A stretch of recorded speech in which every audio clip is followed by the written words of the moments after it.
2 युग बीत चुके हैं भगवान राम को इस धरती पर आए, लेकिन आज भी लोगों के मुंह से एक ही बात सुनने को मिलती है कि हमें राम राज्य चाहिए। आखिर ऐसा क्या था राम राज्य में जो आज के एआई वाले एडवांस राज्य में भी नहीं है? चलिए वाल्मीकि रामायण से जानते हैं राम राज्य और आज के राज्य की सच्चाई जो आपको चौंका देगी। राम राज्य में नहीं होती थी कोई अकाल मृत्यु। अकाल मृत्यु का मतलब होता है जन्म के समय जीने की जो आयु निश्चित कर दी जाती है, उस आयु से पहले मर जाना। जब भगवान राम इस धरती पर थे, उस समय में कोई व्यक्ति अकाल मृत्यु का शिकार नहीं हुआ। लोग अपनी पूरी आयु जीते थे और अपने बच्चों को स्वस्थ और सुरक्षित देखते थे। लेकिन आज की दुनिया में हर पल एक्सीडेंट और हार्ट अटैक आदि से लोग पूरी आयु भी जीने से पहले ही गायब हो जाते हैं। राम राज्य इतना सुरक्षित था कि लोगों को घरों पर ताला लगाने की आवश्यकता ही नहीं पड़ती थी। लोग निडर होकर घर खुला छोड़कर आ जा सकते थे। लेकिन आज अगर 2 भाई भी एक ही घर में रहते हैं तो वे भी अपने अपने कमरों में ताला लगाकर जाते हैं। घर खुला छोड़ने की तो बात ही भूल जाइए। चोरी और लूटपाट आज आम बात हो गई है।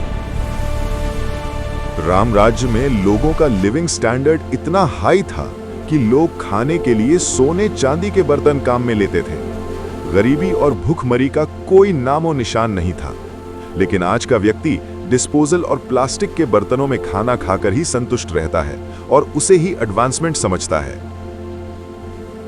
एजुकेशन सिस्टम केवल किताबों के कोर्स और डिग्री लेने तक सीमित नहीं था। बच्चे आचार्यों के मार्गदर्शन में जीवन के हर क्षेत्र की शिक्षा प्राप्त करते थे, जैसे अर्थशास्त्र, राजनीति शास्त्र, युद्ध कला। और शिक्षा पूरी करने के बाद बच्चे अपने क्षेत्र में टॉप पे रहते थे और बेरोजगार नहीं घूमते थे। लेकिन आज के एजुकेशन सिस्टम में पढ़ाई पूरी करके और डिग्रियां मिलने के बाद भी लाखों युवक नौकरी के लिए दर दर भटकते रहते हैं। भगवान राम के समय न्याय के लिए लोगों को तारीख पर तारीख देने का सिस्टम नहीं था, बल्कि तुरंत न्याय होता था। न्याय पैसों के आधार पर नहीं, बल्कि सत्यता और नैतिकता के आधार पर होता था।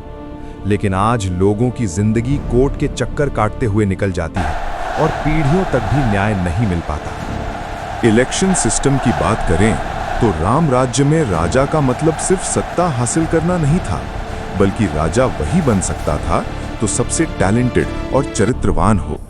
राजा बनने के बाद वो अपने आचरण से लोगों को सिखाता था और उसका जीवन लोगों के लिए आदर्श था। लेकिन आज नेता योग्यता से नहीं, बल्कि वोट बैंक से तय होता है। बाकी नेताओं के चरित्र और कारनामे तो आप रोज टीवी और अखबारों में देखते ही रहते हैं। राम राज्य में प्रकृति भी राजा की आज्ञा का पालन करती थी और मौसम लगभग बसंत ऋतु जैसा रहता था। बाढ़ और अकाल जैसी आपदाओं का कोई नामो निशान तक नहीं था। लेकिन आज तो गर्मी ही इतनी रहती है कि एक आम आदमी का तो एसी का बिल भरने में ही पसीना निकल जाता है। बाढ़ और अकाल तो हर साल ही जैसे काल बनकर आते हैं। अब आप ही बताइए कि अगर आपको मौका मिले तो क्या आप ऐसे राम राज्य में रहना चाहेंगे या फिर आज के इस लक्ष्यहीन अशांत समाज में? अपना जवाब जरूर लिखें। हरे कृष्णा।